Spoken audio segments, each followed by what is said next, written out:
ठीक है बच्चों, अब ये हो गया हमारा पेज नंबर 55। अब आ जाओ पेज नंबर 56 में।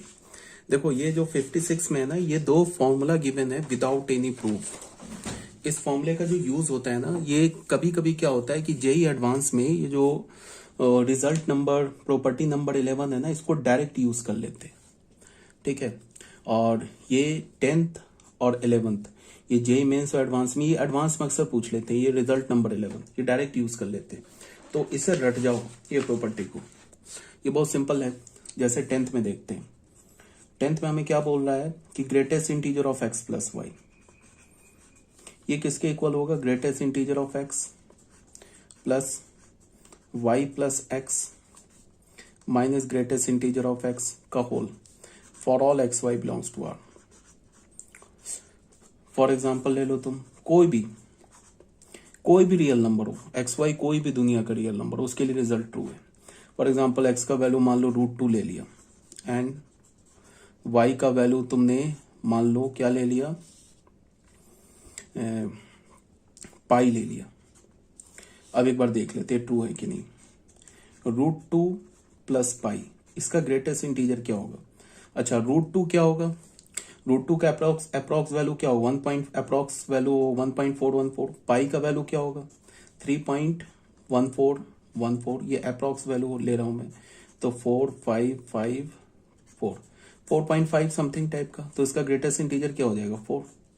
ठीक है, ये तो हमारा लेफ्ट हैंड साइड हमने कैलकुलेट कर लिया। मैं वेरीफाई कर रहा हूँ, फॉर्मूला प्रूफ नहीं कर रहा हूँ, प्रूफ आता नहीं है कभी।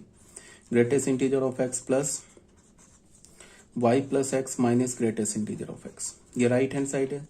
इसमें एक्स का वैल्यू हमने √2 लिया है, प्लस वाई क्या लिया हमने? पाई, प्लस एक्स का वैल्यू क्या लिया है? √2 माइनस √2। √2 क्या होता है? 1.41 जैसा, तो ये तो हो गया 1 प्लस, ये बताओ पाई प्लस √2, पाई प्लस √2 क्या होगा? 4.5 मान लेते हैं, और माइनस √2 क्या होगा? 1.4 ले लेते हैं, इसका ग्रेटेस्ट इंटीजर। तो 4.5 1.4 3.1, ये अप्रॉक्स ले रहे हैं। 3.1 का ग्रेटेस्ट इंटीजर 3, तो 3 + 1 4 आ गया ना। Left hand side is equal to right hand side. ये एक्चुअल में क्या होगा? 3.1 समथिंग समथिंग कुछ और भी होगा। मतलब ऐसे तो अगर तुम देखोगे तो √2 का जो वैल्यू होता है वो तो इरेशनल है, इसका तो डेसिमल कभी खत्म ही नहीं होगा। 1.414 एंड डॉट डॉट अप से कहां तक चला जाएगा? इन्फिनिटी तक। तो उसका भी तो ग्रेटेस्ट इंटीजर 1 ही होगा ना। 1.4 के बाद तुम इन्फिनाइट नंबर डाल दो, उसका भी ग्रेटेस्ट इंटीजर क्या होगा? 1 ही होगा। जैसे एक एग्जांपल ले लो, एक्स का वैल्यू 2 ले लो एंड वाई का वैल्यू -4 ले लो। किसी भी रियल नंबर के लिए ट्रू है। एक्स प्लस वाई क्या हो गया? 2 - 4, 2 - 4 इज -2 का ग्रेटेस्ट इंटीजर -2। ये तो हो गया लेफ्ट हैंड साइड। ये क्या, इसको कैलकुलेट कर लेते हैं। Minus greatest integer of x, greatest integer x क्या होगा? 2 प्लस वाई क्या होगा? -4 + 2 -2 + 2, इसका ग्रेटेस्ट इंटीजर 2 क्या होगा? -2 माइनस इसका ग्रेटेस्ट इंटीजर क्या होगा? 2, तो -2, तो 2, और ये क्या हो जाएगा? प्लस ऑफ -4 का ग्रेटेस्ट इंटीजर -4, तो 2 - 4 इज इक्वल टू -2। तो इसको हम ऐसे लिख सकते हैं ना, greatest integer of X plus Y, ये वेरीफाई करके दिखा रहा हूं, X plus Y plus X minus greatest integer of X. ठीक है, तो ये किसी भी एक्स वाई के लिए ट्रू है। उसके बाद हमारा जो सेकेंड रिजल्ट आ रहा है वो ऐसे आ रहा है, greatest integer of X plus greatest integer of x upon 1 + n plus greatest integer of X plus 2 upon n। ये कहाँ तक जाएगा? Greatest integer of x n minus plus n minus, ये प्लस है, n - 1 अपॉन n तक। मतलब इसका जो न्यूमरेटर होगा वो n से एक छोटा होगा। ये क्या होगा? ये nx होगा, where n belongs to z and x belongs to r। ये भी ट्रू है। तो देख लो, हम लोग कोई भी ले लेते हैं। मान लो कि x का वैल्यू हमने 2 ले लिया एंड n का वैल्यू हमने मान लो 4 ले लिया, चेक कर लेते हैं। ये 2 की जगह तुम 3 भी ले सकते हो, 2.1 भी ले सकते हो, बिकॉज x क्या हमारा रियल नंबर है और n क्या है, n हमारा इंटीजर है। x is any real number and n is integer. ठीक है, तो इसको एक बार वेरीफाई कर लेते हैं। 2 का प्लस ये क्या होगा, 2 + 1/4, ये क्या होगा 2 + 2/4, ये क्या होगा 2 + 3/4, ये होगा 4/4 तक जा नहीं सकते बिकॉज n-1 तक जाना है ना। तो n-1 अगर हमने n का वैल्यू 4 लिया है तो n-1 3 होगा। तो अब इसे हम कैलकुलेट कर लेते हैं।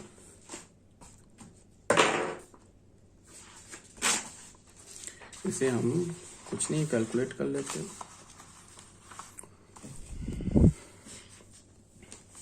ये क्या है, ग्रेटेस्ट इंटीजर ऑफ 2 + 4 9/4,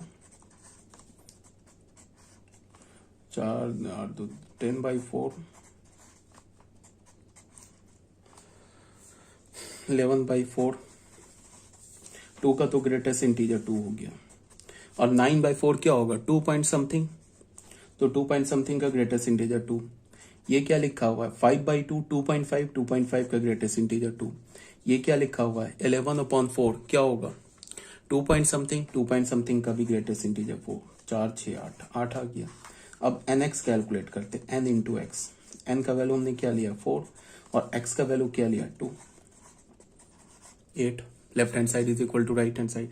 अब यहाँ पे मैंने x का वैल्यू भी इंटीजर ले लिया है। तुम एक काम करो, मैं करके दिखाई देता हूँ, किसी को कंफ्यूजन ना रह जाए। x का वैल्यू ना मैं ले लेता हूँ, मान लो √2 ले लेता हूँ, एक इरेशनल नंबर ले लेता हूँ। एंड n का वैल्यू अगर मान लो मैं 3 ले लेता हूँ छोटा रखने के लिए, तो क्या होगा √x, तो √2 का ग्रेटेस्ट इंटीजर प्लस √2 + 1/3 प्लस √2 + 2/3, 3/3 तक जो तो जा नहीं सकते हम लोग। ठीक है, ये बात आ रही होगी समझ में, क्यों नहीं जा सकते हैं, बिकॉज हमें क्या करना है, एक मिनट,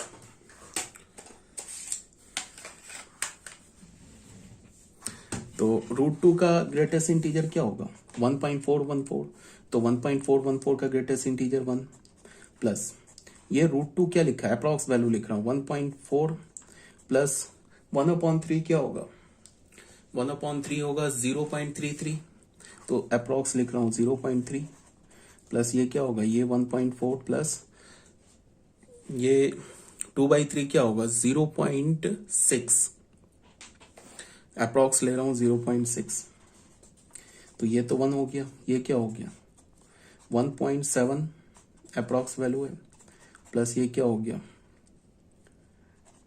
2 पॉइंट समथिंग आएगा, 2 से ग्रेटर आएगा, बट अप्रॉक्स वैल्यू ले रहे हैं। अगर इसका वैल्यू 2 से ग्रेटर 0.6 और आएगा ना, तो 2 से ग्रेटर आएगा, तो 2 से ग्रेटर आएगा तो भी इसका ग्रेटेस्ट इंटीजर 2 ही तो होगा। तो ये क्या हो गया 1, ये क्या हो गया 1, ये क्या हो गया 2, तो 2 1 3 + 1 4 हो गया। अब अगर तुम nx लोगे तो n का वैल्यू तो हमने क्या रखा है 3, और इसका वैल्यू क्या रखा है, इसका वैल्यू रखा है ना 1.4, तो हमारे पास क्या हो जाएगा 3 × 1.4, ये क्या हो जाएगा 21.5, तो क्या होगा 4 पॉइंट समथिंग, तो 4 पॉइंट समथिंग का क्या हो जाएगा, इसका वैल्यू होगा ना 4.2, इसका भी ग्रेटेस्ट इंटीजर 4। ठीक है, तो इसका मतलब क्या है कि x कोई भी रियल नंबर हो and y and n is any integer, तो ये क्या मिलेगा हमें ट्रू मिलेगा। ठीक है, यहां तक कोई डाउट नहीं है। तो ये हमारा जो ग्रेटेस्ट इंटीजर फंक्शन था ये कंप्लीट हो गया, और आपको क्या करना है कि ग्रेटेस्ट इंटीजर फंक्शन का डोमेन, ग्रेटेस्ट इंटीजर फंक्शन का रेंज, ग्रेटेस्ट इंटीजर फंक्शन का ग्राफ, ग्रेटेस्ट इंटीजर फंक्शन का प्रॉपर्टीज, ये बिल्कुल गेट बाय हार्ट कर लेना है, मतलब क्या एकदम टिप पर होना चाहिए। इंपॉर्टेंट फंक्शन है, जितने भी आगे फंक्शन दिखा रहा हूं ना सब इंपॉर्टेंट है। अब आ जाओ नेक्स्ट फंक्शन जो कि हमारा 6 नंबर फंक्शन है, इसे हम क्या बोलते हैं फ्रैक्शनल पार्ट फंक्शन। तो ये फ्रैक्शनल पार्ट फंक्शन क्या है, इसको एक बार देखते हैं।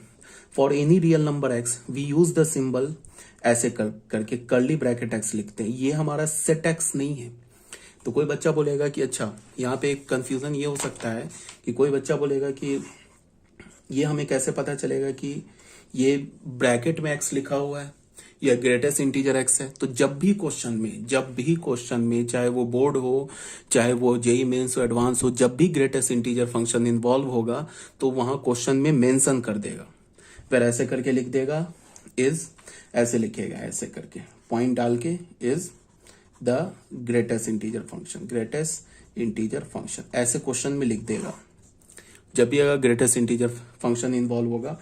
और जब भी फ्रैक्शनल पार्ट फंक्शन इन्वॉल्व होगा, मतलब ऐसे करके इसको तो तुम ये भी बोल सकते हो ना कि एक सिंगलेटन सेट है एक्स, ये तो सेट में भी हम ऐसे ही कर्ली ब्रैकेट यूज करते हैं ना। तो जब भी अगर ये फ्रैक्शनल पार्ट फंक्शन होगा तो ऐसे करके लिख देगा इज फ्रैक्शनल पार्ट फंक्शन, ऐसे लिख देगा वहां पे क्वेश्चन में, हमेशा गिवन होगा। कभी भी होगा कोई भी क्वेश्चन तो ऐसा नहीं। हाँ, अगर किसी क्वेश्चन में गिवन नहीं हो तो फिर तुम इसको क्या एज्यूम करोगे, इसको एज्यूम करोगे as a singleton set X, अगर नहीं गिवन हो तो। और इसको क्या एज्यूम करोगे, एक्स पे ब्रैकेट, ऐसे तो हम ये क्या बोलते हैं कंटिन्यूअस इंटरवल को तो लिखते नहीं है, कंटिन्यूअस इंटरवल में तो 2 नंबर होता है ना, ऐसे लिखा होगा तब तो हमें कंफ्यूजन होगा कि भाई ये तो कंटिन्यूअस इंटरवल लिखा हुआ है, तो ऐसे तो है नहीं ये। तो जब भी अगर यहाँ पे ये मेंशन नहीं होगा किसी भी क्वेश्चन में, तो इससे तुम क्या यूज करोगे कि ये ब्रैकेट एक्स लिखा हुआ है, मतलब एक्स पे एक लार्ज ब्रैकेट दे रखा है। तो ठीक है, जब भी क्वेश्चन होगा तो ये गिवन होगा। अगर ऐसे नहीं गिवन हो, where this is called fractional part function, तो इसको तुम सेट एक्स एज्यूम करोगे, सिंगलेटन सेट एज्यूम करोगे। ठीक है, तो फ्रैक्शनल पार्ट फंक्शन पे आ जाते हैं। फ्रैक्शनल पार्ट फंक्शन क्या बोल रहा है, for any real number X, कोई भी रियल नंबर एक्स हो, we use the symbol this to denote the fractional part और डेसिमल पार्ट ऑफ एक्स। ठीक है, अच्छा एक बात और, दुनिया का कोई भी रियल नंबर हो वो 2 पार्ट से मिलके बना होता है। एक इंटीग्रल पार्ट, कोई भी नंबर हो, चाहे रैशनल हो चाहे इरेशनल हो, कोई भी हो, वो 2 पार्ट से मिलके बना होता है। एक होता है हमारा फ्रैक्शनल पार्ट और एक होता है इंटीग्रल पार्ट। फ्रैक्शनल पार्ट जो होता है वो हमेशा क्या होता है, पॉजिटिव होता है। फ्रैक्शन जो होता है ना वो हमेशा पॉजिटिव होता है। हाँ, फ्रैक्शन 0 हो सकता है। ठीक है, फ्रैक्शन 0 कैसे हो सकता है, फ्रैक्शन 0 हो सकता है बट फ्रैक्शन 1 नहीं हो सकता है। फ्रैक्शन 0 हो सकता है, 0 से 1 के बीच का कोई भी रियल नंबर हो सकता है, बट फ्रैक्शन 1.2 नहीं हो सकता, फ्रैक्शन 1 नहीं हो सकता, फ्रैक्शन -1 नहीं हो सकता, या फ्रैक्शन -1/2 नहीं हो सकता। हाँ, फ्रैक्शन 0 हो सकता है। अगर तुमने किसी भी ऑब्जेक्ट को डिवाइड ही नहीं किया तो हम क्या बोलेंगे, उसका फ्रैक्शन 0 है। फ्रैक्शन 0 इसका मतलब क्या हो गया, फ्रैक्शन कब यूज करते हैं, फ्रैक्शन किसी होल को डिवाइड करते हैं तब तो बोलते हैं। जैसे कि हमने एक रूट सॉरी एक रोटी लिया, उसको 4 पार्ट में डिवाइड कर दिया, तो हम क्या बोलेंगे, उसके 4 पार्ट के एक पार्ट को क्या बोलेंगे, 1/4, 1/4 बोलेंगे। इसका मतलब क्या है, 1/4 हमारा फ्रैक्शन एक होल का पार्ट है ना। तो फ्रैक्शन जो होगा ना वो 0 हो सकता है, मतलब कि अगर मैं होल नंबर लू ना तो उसका किसी भी होल नंबर का फ्रैक्शनल पार्ट 0 होगा, किसी भी होल नंबर का फ्रैक्शनल पार्ट 0 होगा। और फ्रैक्शनल पार्ट होल नहीं हो सकता है, 1 नहीं हो सकता, 1.2 नहीं हो सकता, 3 नहीं हो सकता। तो फ्रैक्शनल पार्ट होगा क्या, या तो 0 होगा या 0 से ग्रेटर होगा बट 1 से स्मॉलर होगा। मतलब फ्रैक्शनल पार्ट जो होगा वो 0 से 1 के बीच में होगा, इंक्लूडिंग 1 इंक्लूडिंग 0 एक्सक्लूडिंग 1। याद रखना, एक बार फिर से बोल रहा हूं, fractional part always lies between 0 and 1, including 0 excluding 1। फिर एक तो बात ये हो गई। दूसरी बात क्या हो गई कि कोई भी real number, any real number कुछ भी ले लो, वो 2 पार्ट से मिलकर बना होता है। किस पार्ट से मिलकर बना होता है, एक तो उसका इंटीग्रल पार्ट और एक उसका फ्रैक्शनल पार्ट। फॉर एग्जाम्पल अगर मान लो मैंने 4.2 लिया तो 4 उसका क्या हो गया, इंटीग्रल पार्ट हो गया, और उसका 4 तो इंटीग्रल पार्ट हो गया, और 0.2 क्या हो गया, उसका फ्रैक्शनल पार्ट हो गया। तो 0.2 को तुम क्या लिख सकते हो, 2/10, 2/10 को क्या लिख सकते हो, 1/5। तो 1/5 जो हो गया ना उसका फ्रैक्शनल पार्ट हो गया। और 1/5 क्या होता है हमारा, 1/5 जो होगा वो हमारा 0 से 1 के बीच में लाई करता है। अब अगर कोई बोले कि -4/2 का, अगर मैं बोलूं कि -4/2 का इंटीग्रल पार्ट क्या है, जैसे आ रहा हूं मैं भी इस पे, जैसे तुम ऐसे देखो, अगर मैं बोलूं ना कि 4/2 का इंटीग्रल पार्ट क्या है, तो 4/2 का इंटीग्रल पार्ट, अगर मैं इसका इंटीग्रल पार्ट की बात करूं, इंटीग्रल पार्ट की बात करूं, तो इंटीग्रल पार्ट तो 4 हो गया, और अगर मैं फ्रैक्शनल पार्ट की बात करूं, तो फ्रैक्शनल पार्ट तो 0.2 हो गया। अगर मैं -4/2.2, अब अगर मैं इसको बोलूं कि इंटीग्रल पार्ट इसका क्या हो गया, इंटीग्रल पार्ट इसका हो गया -4, एंड फ्रैक्शनल पार्ट क्या हो गया, इसका हो गया 0.2। अगर ऐसे बोलूं तो फिर ये गलत हो जाएगा। ये तो सही है, ये गलत हो जाएगा। क्यों गलत हो जाएगा? क्योंकि अगर हम इंटीग्रल पार्ट और फ्रैक्शनल पार्ट को मैं ऐड करूं तो क्या होना चाहिए उसका, इंटीग्रल पार्ट और फ्रैक्शनल पार्ट को मैं ऐड करूं तो फिर क्या होना चाहिए, वो नंबर के इक्वल होना चाहिए। अब तुम 4 को अगर 0.2 में ऐड करोगे, -4 + 0.2 ऐड करोगे तो ये क्या होगा, बोलो, -3.8। वो तो नहीं इक्वल आया ना -4.2 के। समझ रहे हो बात को, क्या बोला जा रहा है? तो ये हमारा, ऐसे हम नहीं बोलेंगे। हाँ, ये चल जाएगा। देखो 4 और 0.2 को ऐड करोगे, इंटीग्रल पार्ट और फ्रैक्शनल पार्ट को जब भी हम ऐड करेंगे तो वो किसके इक्वल होना चाहिए, नंबर के इक्वल होना चाहिए। तो 4 और 0.2 को ऐड करेंगे ना तो 4.2 आ जाएगा, ये चल जाएगा, बट ये नहीं चलेगा। तो फिर कोई बोलेगा कि इसका इंटीग्रल पार्ट क्या है, फ्रैक्शनल पार्ट क्या है। तो अब मैं बता रहा हूं इसका इंटीग्रल पार्ट क्या है। -4.2 ये हमारे पास नंबर है ना, अगर मैं इसके इंटीग्रल पार्ट की बात करूं तो इसका इंटीग्रल जो पार्ट होगा वो होगा -5, ठीक है। और फ्रैक्शनल पार्ट की बात करूं, फ्रैक्शनल पार्ट क्या होगा,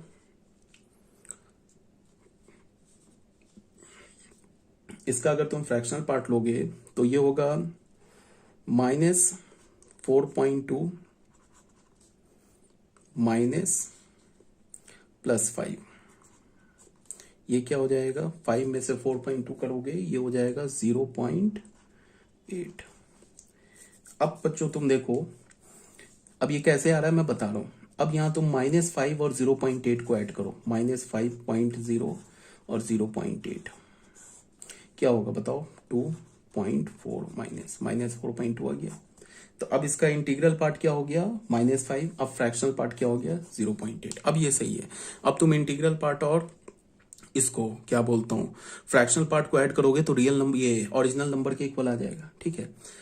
ये मैं क्यों बोल रहा हूं और ये कैसे आ रहा है वो मैं बता रहा हूं कि जब भी अगर तुम्हें निगेटिव नंबर हो ना, तो निगेटिव नंबर का फ्रैक्शनल पार्ट कैसे लिखोगे। अगर कोई भी पॉजिटिव नंबर हो, मान लो कि अगर ऐसे हो 4.2 हो, तो इसका जो फ्रैक्शनल पार्ट होता है, इंटीग्रल पार्ट क्या होगा, पॉइंट से पहले वो उसका इंटीग्रल पार्ट हो जाएगा, और पॉइंट के बाद जो लिखा है ना वो उसका फ्रैक्शनल पार्ट हो जाएगा। ये सिर्फ किसके लिए, पॉजिटिव नंबर के लिए। 0 का इंटीग्रल पार्ट भी 0 और 0 का फ्रैक्शनल पार्ट भी 0। अब अगर कोई तुम्हें निगेटिव नंबर लिखा हो, माइनस जैसे लिखा हो -4.9, तो अगर तुमका इसका है, तुम्हें अगर इसका इंटीग्रल पार्ट लेना है तो तुम क्या करो, -4.9 से जस्ट पहले वाला ग्रेटेस्ट इंटीजर ले लो। तो -4.9 से पहले वाला ग्रेटेस्ट इंटीजर क्या होगा, -5। तो इसका इंटीग्रल पार्ट, ये पार्ट क्या हो जाएगा, -5, और इसका ये क्या हो जाएगा, इंटीग्रल पार्ट। और इसका फ्रैक्शनल पार्ट क्या होगा, ये जो 0.9 है ना, इसको 1 से सब्ट्रैक्ट कर दो तो क्या हो जाएगा, 0.1। तो इसका 0.1 जो होगा ना, ये इसका हो जाएगा फ्रैक्शनल पार्ट। क्या बोला मैंने कि अगर पॉजिटिव नंबर है तब तो कोई प्रॉब्लम ही नहीं है, जो डेसिमल से पहले लिखा वो हो गया उसका इंटीग्रल पार्ट, और जो डेसिमल के बाद लिखा वो उसका हो गया फ्रैक्शनल पार्ट। अब अगर निगेटिव नंबर है तो निगेटिव नंबर का इंटीग्रल पार्ट क्या होगा, जो नंबर है ना निगेटिव नंबर, उससे जस्ट पहले वाला इंटीजर ले लो। क्या होगा, -4.9 से पहले वाला इंटीजर -5, तो -5 हो गया इसका इंटीग्रल पार्ट, और जो डेसिमल के बाद लिखा है ना उसको 1 से सब्ट्रैक्ट कर दो तो उसका हो जाएगा फ्रैक्शनल पार्ट। अब देखो -5 और 0.1 को ऐड करोगे ना तो क्या आ जाएगा, -4.9, ओरिजिनल नंबर के इक्वल आ जाएगा। तो हम ऐसे फ्रैक्शनल पार्ट और इंटीग्रल पार्ट निकालते हैं, ठीक है। तो अब इसको देखो क्या बोला जा रहा है, for any real number x we use the symbol, ऐसे लिखा, to denote the fractional part और डेसिमल पार्ट ऑफ x। जैसे हमने लिखा f, r से r में लिखा, इसका डोमेन क्या हो गया फ्रैक्शनल पार्ट का, ऑल रियल नंबर, ठीक है। कोडोमेन क्या हो गया, ऑल रियल नंबर, और y is equal to fx is equal to, ऐसे लिखा है। इसको हम क्या बोलते हैं, फ्रैक्शनल पार्ट ऑफ x। मतलब जब हम x की जगह कोई भी रियल नंबर डालेंगे ना, x की जगह कोई भी रियल नंबर डालेंगे तो ये जो वैल्यू आएगा ना, फ्रैक्शनल पार्ट ऑफ x, ये y के इक्वल होगा, ठीक है। जैसे अगर मैंने यहां पे ऐसे डाला ना, x की जगह अगर मैंने 4.2 डाला, तो ये तो इनपुट का काम किया, ये तो x का वैल्यू हो गया, और ये जो पूरा दे रखा है ना ब्रैकेट में, ये y का वैल्यू हो गया, इसका वैल्यू क्या हो गया 4। समझ में आ रही बात? अगर मैंने फ्रैक्शनल पार्ट ऑफ -4.2 डाला, ठीक है, तो इसका वैल्यू क्या हो गया -5, सॉरी, इसका वैल्यू क्या हो जाएगा 0. मैं क्या बोल रहा हूं यार, ये तो इंटीग्रल पार्ट लिख रहा हूं, 0.2। इसका ये फ्रैक्शनल पार्ट क्या हो जाएगा 0.8। अगर मैंने ऐसे डाला ना -5.9, तो इसका अगर मैं फ्रैक्शनल पार्ट ऐसे लिखने का क्या मतलब हुआ कि -5.9 का मैं फ्रैक्शनल पार्ट लिख रहा हूं, तो -5.9 का जो फ्रैक्शनल पार्ट हो जाएगा वो क्या होगा 1 - 0.9, तो ये हो जाएगा 0.1। ठीक है, अगर तुम्हें -5.9 का इंटीग्रल पार्ट लेना चाहते हो, तो इंटीग्रल पार्ट के लिए ग्रेटेस्ट इंटीजर है, -5.9 का इंटीग्रल पार्ट क्या हो जाएगा -6। ठीक है, और अगर तुमने इंटीग्रल पार्ट से नंबर से, अगर तुमने नंबर से, बात को सुनो, नंबर से अगर तुमने फ्रैक्शनल पार्ट हटा दिया तो उसका इंटीग्रल पार्ट आ जाएगा। ठीक है, क्या हमारे पास ये बताओ, नंबर से अगर तुमने क्या बोला, सॉरी, नंबर से अगर तुमने उसका क्या हटा दिया, गलत बोल रहा हूं, नंबर से अगर तुमने इंटीग्रल पार्ट हटा दिया तो उसका क्या आ जाएगा, फ्रैक्शनल पार्ट आ जाएगा। देखो नंबर हमारा क्या है -5.9, ठीक है, -5.9, ये इसका हम ये फ्रैक्शनल पार्ट है, नंबर हमारा -5.9। तो मैं क्या बोल रहा हूं कि अगर नंबर से तुमने क्या हटा दिया, इंटीग्रल पार्ट हटा दिया, तो क्या आ जाएगा, फ्रैक्शनल पार्ट। तो ये हमारा नंबर है, इसमें से इंटीग्रल पार्ट हटा दो, मतलब इंटीग्रल पार्ट को सब्ट्रैक्ट कर दो, -5.9 में से, यही नंबर है ना, इससे सब्ट्रैक्ट कर दो तुम इसके इंटीग्रल पार्ट को -6 को, तो ये क्या हो जाएगा 6 - 5.9, ये क्या हो जाएगा 0.1। ठीक है, आ रही मेरी बात समझ में, क्या बोल रहा हूं मैं?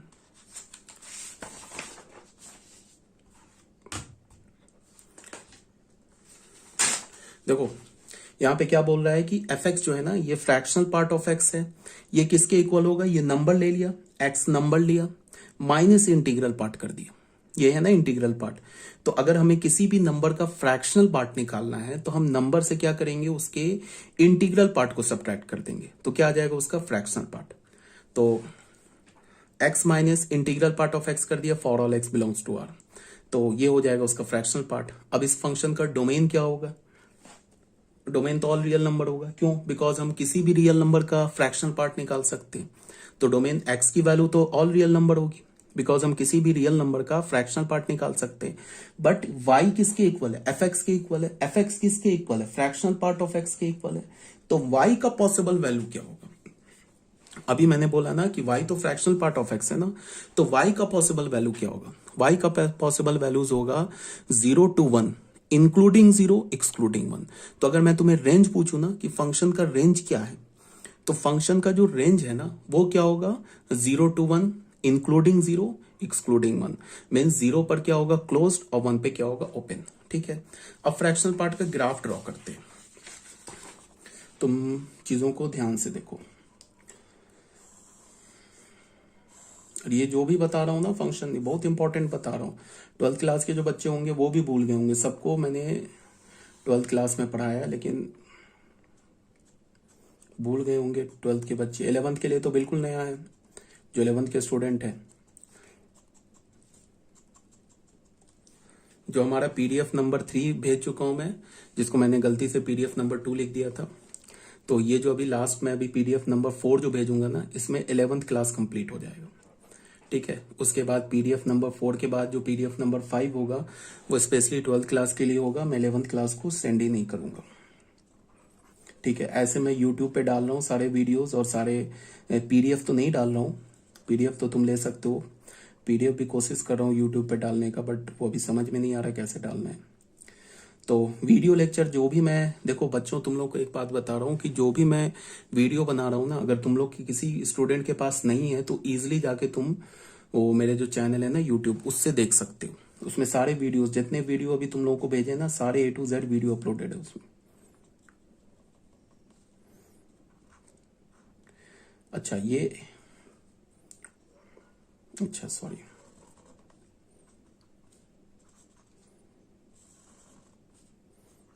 ये उसका ग्राफ हो गया। अब ये ग्राफ क्यों बन रहा है ऐसा वो अभी बता रहा हूं। बस पहले ग्राफ देखो और रट्टा मारो ग्राफ को, बिल्कुल टिप पर होना चाहिए ग्राफ।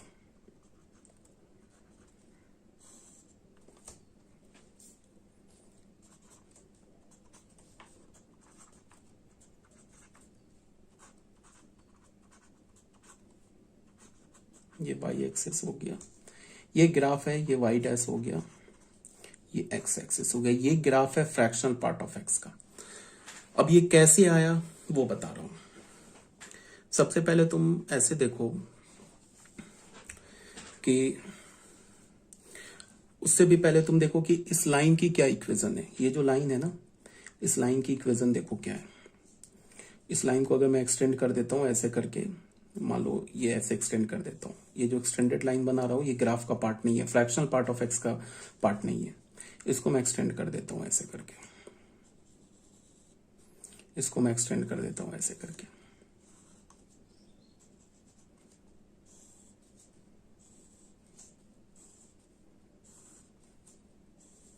देखो क्या है, ये जो लाइन है ना, ये y is equal to X का लाइन है। ये जो लाइन है ना, देखो फ्रैक्शनल पार्ट का यही ग्राफ है, सिर्फ इतना ही पार्ट है ग्राफ का, यही पार्ट है फ्रैक्शनल पार्ट का ग्राफ, यही है फ्रैक्शनल पार्ट का। ये जो एक्स्ट्रा लाइन ड्रॉ कर रहा हूं ना, ये फ्रैक्शनल पार्ट का ग्राफ नहीं है। इस लाइन का इक्वेशन क्या बता रहा हूं, y is equal to X. इस लाइन का इक्वेशन क्या बता रहा हूं, y is equal to X -1। इस लाइन का इक्वेशन क्या बता रहा हूं, y is equal to X -2। इस लाइन का इक्वेशन क्या बता रहा हूं, y is equal to X -3। इसको भी तुम चाहो तो ऐसे आगे ड्रॉ कर सकते हो। इस लाइन का इक्वेशन क्या बता रहा हूं, y is equal to X +1। इस लाइन का equation y is equal to X +2। इस लाइन का equation y is equal to X. ठीक है, अब ये कैसे आ गया, लाइन का इक्वेशन मैंने कैसे लिख दिया। तो अभी तुम इसको ऐसे समझो कि इस लाइन को तुम देखो, इस पॉइंट का कोऑर्डिनेट, ये तो पॉइंट है, ये तो ग्राफ पे है नहीं, बट इसका कोऑर्डिनेट क्या होगा इस पॉइंट का, ये होल है ना, इस होल का कोऑर्डिनेट क्या होगा, 2,1। 12th क्लास के जो बच्चे हैं उनको मैं ऐसे बताऊंगा कि इस लाइन को ना, y is equal to X को मैंने 1 यूनिट आगे क्या कर दिया, शिफ्ट कर दिया। 12th क्लास के बच्चे समझ रहे होंगे कि अगर मैं इस लाइन को ना 1 यूनिट आगे शिफ्ट कर दूं तो क्या हो जाएगा, माइनस ऐड हो जाता है। ग्राफ को अगर मैं जितने यूनिट आगे ऐड करूं, ये शिफ्ट करूंगा राइट साइड में, तो मान लो अगर 2 यूनिट राइट साइड पे शिफ्ट करूंगा तो क्या हो जाएगा, x की जगह क्या लिख दूंगा, x -2। ठीक है ना। अगर ऊपर शिफ्ट करता हूं तो प्लस ऐड होता है, नीचे शिफ्ट करता हूं तो माइनस ऐड होता है, राइट में शिफ्ट करता हूं तो प्लस ऐड होता है, और लेफ्ट में शिफ्ट करता हूं तो, राइट में शिफ्ट करता हूं तो माइनस ऐड होता है, और लेफ्ट में शिफ्ट करता हूं तो प्लस ऐड होता है। ये 12th क्लास के बच्चे जानते हैं। 11th के बच्चों को मैं ऐसे समझा रहा हूं कि ये पॉइंट का कोऑर्डिनेट क्या है, 2,1, और इस पॉइंट का कोऑर्डिनेट क्या है, 1,0। ठीक है, तो ये देख लो, तुम ऐसे ही समझ जाओ कि ये इस इक्वेशन को मैंने क्या लिखा है, y is equal to X -1। तो देख लो, अगर तुम x का y का वैल्यू 2 डालो, x का वैल्यू 2 डालो और y का वैल्यू 1 डालो, सेटिस्फाई कर रहा है ना इसको, ये पॉइंट है ना, ये इक्वेशन यही तो लिखा है, देख लो कर रहा है सेटिस्फाई, ये पॉइंट कर रहा है सेटिस्फाई इसको। फिर तुम अगर x का वैल्यू 1 डालो, y का वैल्यू 0 डालो, फिर सेटिस्फाई कर रहा है, तो इस लाइन की इक्वेशन है। तो इस लाइन की इक्वेशन x -2 है, इस लाइन की इक्वेशन x -3 है। इस लाइन, ये तो y is equal to X line, ये तो ऑलरेडी बता रखा है आइडेंटिटी फंक्शन में। ये लाइन की इक्वेशन x +1 है, इसका x +2 x +3। ठीक है, अब ये बात आ गया कि फ्रैक्शनल पार्ट का ग्राफ ऐसे कैसे आ गया, ये बात है। तुम ऐसे देखो, पहले फ्रैक्शनल पार्ट के ग्राफ को एक बार फेयर से बनाते हैं।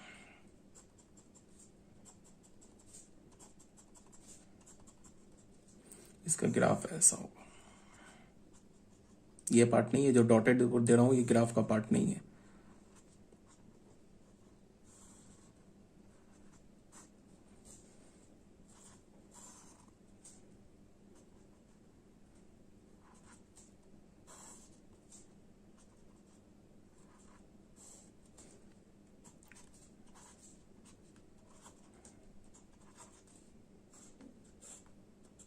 ये आ रहा है हमारा इस पॉइंट का कोऑर्डिनेट 0,1, ये वाई एक्सिस और ये हो गया हमारा एक्स एक्सिस। अब तुम ऐसे देखो, जीरो का फ्रैक्शनल पार्ट क्या होगा? तुम ऐसे देखो, अगर मैं x का वैल्यू ना 0 से लेके 1 के बीच में लूं, 1 को छोड़ देता हूं, अगर x बिलोंग कर रहा है 0 से 1 के बीच में, तो ये क्या इंप्लाई कर रहा है कि फ्रैक्शनल पार्ट ऑफ x क्या होगा? 0 का फ्रैक्शनल पार्ट क्या होगा? 0।